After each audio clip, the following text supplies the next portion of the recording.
ಓಂ ಶ್ರೀ ಗುರು ಬಸವಲಿಂಗಾಯ ನಮಃ. ಸಾರ ಸಜ್ಜನರ ಸಂಘ ಲೇಸು ಕಂಡಯ್ಯ, ದೂರ ದುರ್ಜನರ ಸಂಘವದು ಬಂಗವಯ್ಯ. ಸಂಘ ಎರಡುಂಟು, ಒಂದು ಹಿಡಿ ಒಂದು ಬಿಡು, ಮಂಗಳಮೂರ್ತಿ ನಮ್ಮ ಕೂಡಲ ಸಂಗನ ಶರಣರ ಸಂಘವ. ಬಸವಣ್ಣನವರು ಈ ಒಂದು ವಚನವನ್ನು ಹೇಳಿದ್ದಾರೆ. ಸಾರ ಸಜ್ಜನರ ಸಂಘ ಲೇಸು ಕಂಡಯ್ಯ. ಸಮಾಜದಲ್ಲಿ ಸಜ್ಜನರು ಇರ್ತಾರೆ ಮತ್ತು ದುರ್ಜನರು ಇರ್ತಾರೆ. ಅಂತಹ ಒಂದು ದುಶ್ಚಟನೂ ಇರ್ತದೆ ಮತ್ತು ಒಳ್ಳೆ ಹ್ಯಾಬಿಟ್ಟು ಕೂಡ ಇರ್ತದೆ. ಎರಡು ಥರದ ಜನಗಳು ಇರ್ತಾರೆ. ಈಗ ಒಳ್ಳೆಯವರಿಗೆ, ಒಳ್ಳೆ ಹ್ಯಾಬಿಟ್ ಇರೋರಿಗೆ ಅವ್ರಿಗೇನು ಬುದ್ಧಿವಾದ ಹೇಳುವಂತಹದ್ದಾಗಲಿ ಮತ್ತೊಂದಾಗಲಿ ಅವಶ್ಯಕತೆ ಇರೋದಿಲ್ಲ. ಆದರೆ ವ್ಯಸನಿಗಳಾದವರಿಗೆ ಅವರಿಗೆ ಒಂದು ಸಜ್ಜನರ ಸಂಘ ಬೇಕೇ ಬೇಕಾಗುತ್ತೆ, ಒಂದು ಒಳ್ಳೆಯ ಮಾರ್ಗ ಬೇಕಾಗುತ್ತೆ. ಅದೇ ಬಸವ ಮಾರ್ಗ ಅಂತ ಹೇಳ್ತಾರೆ. ಅಂತಹ ಒಂದು ಬಸವ ಮಾರ್ಗ ಎನ್ನುವಂತಹ ಒಂದು ಸಂಸ್ಥೆಯನ್ನು ಹುಟ್ಟುಹಾಕಿದ್ದು ಎಸ್ ಬಸವರಾಜ್ ಅವರು, ಸಂಸ್ಥಾಪಕ ಅಧ್ಯಕ್ಷರು. ಆ ಒಂದು ಸಂಸ್ಥೆಯ ಮೂಲಕ ವ್ಯಸನ ಮುಕ್ತ ಸಮಾಜವನ್ನು ನಿರ್ಮಾಣ ಮಾಡಬೇಕು ಎನ್ನುವಂತಹ ಒಂದು ಘನ ಉದ್ದೇಶವನ್ನು ಇಟ್ಟುಕೊಂಡು ಈ ಒಂದು ಸಂಸ್ಥೆಯನ್ನು ಹುಟ್ಟಾಕಿ ಸುಮಾರು 15,000 ಜನರಿಗೆ ವ್ಯಸನ ಮುಕ್ತ ಜೀವನವನ್ನು ಕಲ್ಪಿಸಿಕೊಟ್ಟಿರೋದನ್ನು ನಾವು ನೋಡ್ತಾ ಇದ್ದೇವೆ.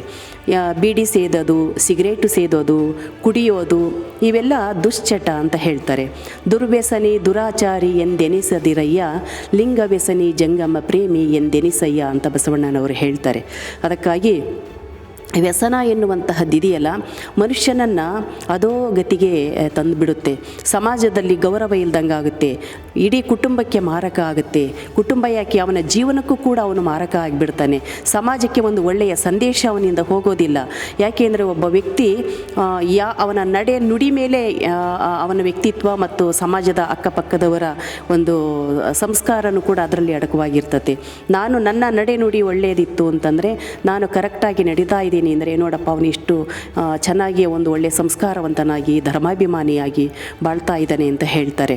ಆದರೆ ನನ್ನ ನಡೆನುಡಿನೇ ಸರಿ ಇಲ್ಲ, ನನ್ನ ಆಚಾರ ವಿಚಾರಗಳೇ ಸರಿ ಇಲ್ಲ, ನಾನು ವ್ಯಸನದಿಂದ ನಾನು ಜೀವನವನ್ನು ಮಾಡ್ತಾ ಇದ್ದೀನಿ, ನನ್ನ ಜೀವನವನ್ನು ಹಾಳು ಮಾಡ್ಕೊಳ್ತಾ ಇದ್ದೀನಿ, ಮನೆಯವರ ನೆಮ್ಮದಿಯನ್ನು ಹಾಳು ಮಾಡ್ಕೊಳ್ತಿದ್ದೀನಿ ಅಂತಂದರೆ ಅದು ಒಂದು ಸಮಾಜಕ್ಕೂ ಕೂಡ ಒಂದು ಮಾರಕವಾಗಿರ್ತಕ್ಕಂತಹ ವಿಚಾರ. ಅಂತಹ ಒಂದು ವ್ಯಕ್ತಿಯನ್ನು ಈ ಒಂದು ಸಂಸ್ಥೆಗೆ ಕರೆತಂದು, ಬಸವ ಮಾರ್ಗ ಎನ್ನುವಂತಹ ಸಂಸ್ಥೆಗೆ ಕರೆತಂದು ಅವರಿಗೆ ಒಂದು ವಸತಿಯನ್ನು ಕಲ್ಪಿಸ್ಕೊಟ್ಟು, ಆ ನಂತರ ಅವರಿಗೆ ಊಟ ವಸತಿಯನ್ನು ಕಲ್ಪಿಸಿ ಮತ್ತು ಆಸ್ಪತ್ರೆಯ ಖರ್ಚು ವೆಚ್ಚವನ್ನು ಕೂಡ ಭರಿಸುವಂತಹ ಕೆಲಸ, ಜೊತೆಯಲ್ಲಿ ಅವರಿಗೆ ಒಂದು ಒಳ್ಳೆಯ ಸಂದೇಶವನ್ನು ಸಾರುವಂತಹ ಒಂದು ಪ್ರೋಗ್ರಾಮ್ಗಳು, ಆನಂತರ ಅವರನ್ನು ವ್ಯಸನ ಮುಕ್ತರನ್ನಾಗಿ ಒಳ್ಳೆಯ ಜೀವನ ಮಾಡುವಂತಹ ಒಂದು ಅವರಿಗೆ ಒಂದು ಒಳ್ಳೆಯ ಮಾರ್ಗದರ್ಶನವನ್ನು ಕೊಟ್ಟು ಅವರನ್ನು ರೂಪುಗೊಳಿಸುವಂತಹ ಕಾರ್ಯ ಅದು ಸಾಮಾನ್ಯವಾದಂತಹ ಕಾರ್ಯ ಅಲ್ಲ. ಇದು ಅತ್ಯದ್ಭುತವಾಗಿರ್ತಕ್ಕಂತಹ ಮಹತ್ವಪೂರ್ಣವಾಗಿರ್ತಕ್ಕಂತಹ ಕಾರ್ಯ ಇದು. ಈಗ ಸ್ವಾಮೀಜಿಗಳು ಉಪದೇಶವನ್ನು ಮಾಡ್ತಾರೆ, ಆದರೆ ಇಷ್ಟು ಆಳವಾಗಿ ಆ ವ್ಯಸನಿಗಳನ್ನೇ ತಂದು ಅವರು ಆ ವ್ಯಸನ ಮುಕ್ತರನ್ನಾಗಿ ಮಾಡಬೇಕು ಅಂತ ಅದರಲ್ಲೇ ಇನ್ವಾಲ್ವ್ ಆಗಿ ಇವ್ರು ಮಾಡ್ತಿದ್ದಾರಲ್ಲ, ಬಸವರಾಜು ಶರಣರಾಗಿರ್ತಕ್ಕಂತಹ ಎಸ್ ಬಸವರಾಜ್ ಅವರು ಮಾಡ್ತಾ ಇದ್ದಾರಲ್ಲ, ಇದು ಅತ್ಯಂತ ಪ್ರಮುಖವಾಗಿರ್ತಕ್ಕಂತಹ ಒಂದು ಕೆಲಸ ಇದು. ಇಂತಹ ಕೆಲಸವನ್ನು ಅವರು ಮಾಡ್ತಾ ಇದ್ದಾರೆ ಅಂದರೆ 6 ವರ್ಷಗಳಿಂದ 15,000 ವ್ಯಸನ ಮುಕ್ತರನ್ನು ಮಾಡ್ತಾ ಇದ್ದಾರೆ.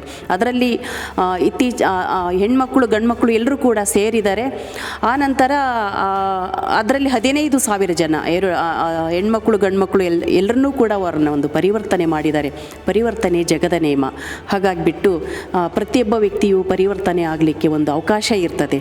ಆ ಒಂದು ಅವಕಾಶವನ್ನು ಕಲ್ಪಿಸಿಕೊಟ್ಟು ಅವರನ್ನು ಒಂದು ಮನುಷ್ಯನನ್ನಾಗಿ, ಒಬ್ಬ ಒಳ್ಳೆಯ ಮಾನವನನ್ನಾಗಿ ರೂಪುಗೊಳಿಸಿ ಅವರ ಮನೆಗೆ ಹೋಗಿ ಅವನು ಒಂದು ಒಳ್ಳೆಯ ಜೀವನ ಮಾಡ್ತಾನೆ ಹೆಂಡತಿ ಮಕ್ಕಳ ಜೊತೆಯಲ್ಲಿ ಅಂತಂದರೆ, ಅಂತಹ ಒಂದು ಸಂಸ್ಕಾರವನ್ನು ಕೊಡ್ತಾರೆ ಅಂತಂದರೆ ಅದು ಬಹಳ ಮಹತ್ವಪೂರ್ಣವಾಗಿರ್ತಕ್ಕಂತಹ ಸಂಸ್ಕಾರ ಇದು, ಬಸವ ಮಾರ್ಗ ಸಂಸ್ಕಾರ. ಹಾಗಾಗಿ ಬಸವರಾಜ್ ಅವರಿಗೆ ಇಂತಹ ಒಂದು 6ನೇ ವರ್ಷದ ವಾರ್ಷಿಕೋತ್ಸವ, 6ನೇ ವರ್ಷದ ಒಂದು ವಾರ್ಷಿಕೋತ್ಸವ ಅವರಿಗೆ ಒಂದು ಶುಭವನ್ನು ತಂದುಕೊಡಲಿ. ಆನಂತರ ಇಂತಹ ಹೆಣ್ಮಕ್ಕಳಿಗೂ ಕೂಡ ಹೆಚ್ಚು ಆದ್ಯತೆಯನ್ನು ಕೊಟ್ಟು, ಎಲ್ಲ ಹೆಣ್ಮಕ್ಳು ಮನೆಯ ಮೊದಲ ತಾಯಿ ಗುರು ಅಂತ ಹೇಳ್ತಾರೆ. ಮನೆಯ ತಾಯಿ ಮಕ್ಕಳಿಗೆ ಸಂಸ್ಕಾರ ಕೊಡುವಂತಹ ಒಂದು ತಾಯಿ ಅಡ್ಡದಾರಿಗೆ ಹೋದಾಗ ಮಕ್ಕಳು ಕೂಡ ಅಡ್ಡದಾರಿಗೆ ಹೋಗುವಂತಹ ಸಂದರ್ಭಗಳು ಬಹಳಷ್ಟು ಇರುತ್ತೆ. ಗಂಡ್ಮಕ್ಕಳು ಅಪ್ಪನಿಗಿಂತ ಅಮ್ಮನ ಮಕ್ಕಳು ಭಾಳ ಹಚ್ಕೊಂಡಿರ್ತಾರೆ. ಹಾಗಾಗಿ ತಾಯಿನೇ ಅಡ್ಡದಾರಿಗೆ ಹೋದಾಗ ವ್ಯಸನದಿಂದ ಜೀವನ ಮಾಡ್ತಾ ಇರುವಾಗ ಮಕ್ಕಳು ಯಾರಿಗೆ ಹೋಗಬೇಕು, ಎಲ್ಲಿಗೆ ಹೋಗಬೇಕು? ಅದಕ್ಕೆ ಇಲ್ಲಿ ಒಲೆ ಹತ್ತಿ ಹುರಿದೊಡೆ ನಿಲ್ಲಬಹುದಲ್ಲದೆ ದರೆ ಹತ್ತಿ ಉರಿದೊಡೆ ನಿಲ್ಲಬಹುದೇ ಏರಿ ನೀರುಂಬೊಡೆ. ಆನಂತರ ಏರಿ ನೀರುಂಬೊಡೆ ತಾಯವ ಮೊಲೆ ಹಾಲು ನಂಜಾಗಿ ಕೊಲುವಡೆ ಬೇಲಿ ತನ್ನ ಒಲವನ್ನು ಮೇವಡೆ ಇನ್ನಾರಿಗೆ ದೂರುವೆ ಕೂಡಲ ಸಂಗಮದೇವ ಅಂತ ಹೇಳ್ತಾರೆ. ತಾಯಿ ಮೊಲೆ ಹಾಲೇ ನಂಜಾಗಿ ಮಕ್ಕಳನ್ನು ಕೊಲ್ಲುವಾಗ ಯಾರಿಗೆ ಅಂತ ಹೇಳೋದು? ಮಾರ್ಗದರ್ಶಕರೇ ಸರಿಯಾಗಿ ನಡೀತಾ ಇಲ್ಲ ಅಂತಂದರೆ ಯಾರಿಗೆ ಹೇಳೋದು?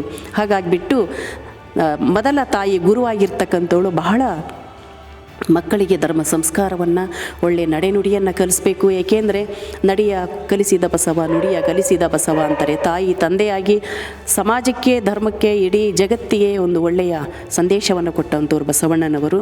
ಅದಕ್ಕಾಗಿ ಆಡಿಬಾ ನನ್ನ ಕಂದ ಅಂಗಾಲ ತೊಳೆದೇನು, ತೆಂಗಿನಕಾಯಿ ತಿಳಿನೀರ ತಕ್ಕೊಂಡು ಬಂಗಾರದ ಪಾದ ತೊಳೆದೇನು ಎನ್ನುವಂತಹ ಆ ತಾಯಿ ಆ ಮಕ್ಕಳಿಗೆ ಒಂದು ಒಳ್ಳೆ ಮಾರ್ಗದರ್ಶಕಳಾಗಿ ಮನೆಯಲ್ಲಿ ಜೀವನ ಮಾಡ್ತಾ ಇಲ್ಲ ಅಂತಂದರೆ ಅದು ಬಹಳ ಕಷ್ಟವಾಗಿರ್ತಕ್ಕಂತಹ ಒಂದು ವಾತಾವರಣ. ಹಾಗಾಗಿಬಿಟ್ಟು ಇಲ್ಲಿ ಹೆಣ್ಣು ಮಕ್ಕಳಿಗೆ ಹೆಚ್ಚಿನ ಆದ್ಯತೆಯನ್ನು ಬಸವಣ್ಣನವರು ಕೊಟ್ಟರು. ಯಾಕೆಂದರೆ ಆಕೆಯಲ್ಲಿ ಒಂದು ಒಳ್ಳೆಯ ಗುಣಗಳಿದ್ದಾವೆ ಅಂತ ತಿಳ್ಕೊಂಡು ಒಂದು ದೇವರ ಸ್ಥಾನವನ್ನು ಕೊಡ್ತಾರೆ ಸಿದ್ದರಾಮೇಶ್ವರರು. ತಾ ಮಾಡಿದ ಹೆಣ್ಣು ತನ್ನ ತಲೆಯನ್ನೇರಿತ್ತು, ತಾ ಮಾಡಿದ ಹೆಣ್ಣು ತನ್ನ ತೊಡೆಯನ್ನೇರಿತ್ತು, ತಾ ಮಾಡಿದ ಹೆಣ್ಣು ನಾರಾಯಣನ ನಾಲಿಗೆಯನ್ನೇರಿತ್ತು. ಇದು ಕಾರಣ ಹೆಣ್ಣು ಹೆಣ್ಣಲ್ಲ, ಹೆಣ್ಣು ರಕ್ಕಸಿಯಲ್ಲ, ಹೆಣ್ಣು ಸಾಕ್ಷಾತ್ ಕಪಿಲ ಸಿದ್ಧ ಮಲ್ಲಿಕಾರ್ಜುನ ನೋಡ ಅಂತ ಹೇಳ್ತಾ ಇದ್ದಾರೆ ಬಸವಣ್ಣನವರು. ಅಂದರೆ ದೈವಾಂಶ ಸಂಭೂತಳು, ದೈವಾಂಶ ಸಂಭೂತಳಾಗಿರ್ತಕ್ಕಂತಹ ಹೆಣ್ಣಿಗೆ ಯಾವ ಗುಣಗಳು ಇದ್ವು, ಯಾಕಾಗಿ ಆಕೆಯ ದೈವಾಂಶ ಸಂಭೂತಳು ಅಂತ ಹೇಳಿದರು ಬಸವಣ್ಣನವರು ಅಂದರೆ ಆಕೆಯಲ್ಲಿ ಇರ್ತಕ್ಕಂತಹ ಗುಣಗಳು ಒಳ್ಳೆ ಗುಣಗಳಿದ್ದಾವೆ ಅಂತ. ಆ ಒಳ್ಳೆ ಗುಣಗಳಿಂದ ದೂರ ಆಗಿ ದುಶ್ಚಟಕ್ಕೆ ಬಿದ್ದಾಗ ಆಕೆಗೂ ಕೂಡ ಒಂದು ಆ ದೋಷಗಳನ್ನು ಸರಿಪಡಿಸ್ಕೊಳ್ಳಿಕ್ಕೆ ಒಂದು ಅವಕಾಶವನ್ನು ಯೇಸು ಬಸವರಾಜವರು ಕಲ್ಪಿಸ್ಕೊಟ್ಟಿದ್ದಾರೆ, ಅವರಿಗೆ ಒಂದು ವಸತಿಯನ್ನು ಕಲ್ಪಿಸ್ಕೊಟ್ಟಿದ್ದಾರೆ. ಅಂದರೆ ಇದು ಕೂಡ ಬಹಳ ಅದ್ಭುತವಾಗಿರ್ತಕ್ಕಂತಹ ಕಾರ್ಯ. ಹಾಗಾಗಿ ಹೆಣ್ಮಕ್ಕಳನ್ನು ಕೂಡ ಕರ್ಕೊಂಬಂದು ಅವರಿಗೆ ದುಶ್ಚಟಗಳಿಂದ ದೂರ ಇದ್ದು ಮಕ್ಕಳಿಗೆ ಮನೆಗೆ ಬೆಳಕಾಗಿ ಮಾರ್ಗದರ್ಶಕಳಾಗಿ ತಾಯಿಯಾದಂಥವಳು ಗುರುವಾಗಿ ಮಾರ್ಗದರ್ಶಕಳಾಗಬೇಕು ಎನ್ನುವಂತಹ ಒಂದು ಅವರಿಗೆ ಒಂದು ಸಲಹೆಯನ್ನು ಕೊಡುವಂತಹದ್ದು, ಅವ್ರ ಜೀವನವನ್ನು ಸರಿಪಡಿಸುವಂತಹ ಕಾರ್ಯನೂ ಕೂಡ ಒಂದು ಅದ್ಭುತವಾಗಿರ್ತಕ್ಕಂತಹ ಕಾರ್ಯ. ಹಾಗಾಗಿ ಇಲ್ಲಿ ಇಂತಹ ಒಂದು ಒಳ್ಳೆಯ ಕಾರ್ಯವನ್ನು ಅವರು ಮಾಡ್ತಾ ಇದ್ದಾರೆ. ಇಂತಹ ಕಾರ್ಯ ನಿರಂತರವಾಗಿ ಇಂತಹ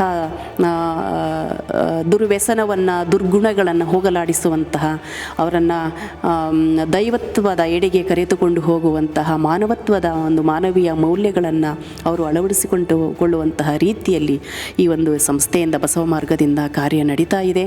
ಆ ಒಂದು ಸಂಸ್ಥೆಗೆ ಒಳ್ಳೆಯದಾಗಲಿ. 6 ವರ್ಷದ ಒಂದು ಕಾರ್ಯ ಮುಂದೆ ನಿರಂತರವಾಗಿ ಈ ಒಂದು ಕಾರ್ಯಗಳು ಸಾಗ್ತಾ ಹೋಗಲಿ ಎನ್ನುವಂತಹದ್ದೇ ನಮ್ಮ ಒಂದು ಒಳ್ಳೆಯ ಆಶೀರ್ವಚನ.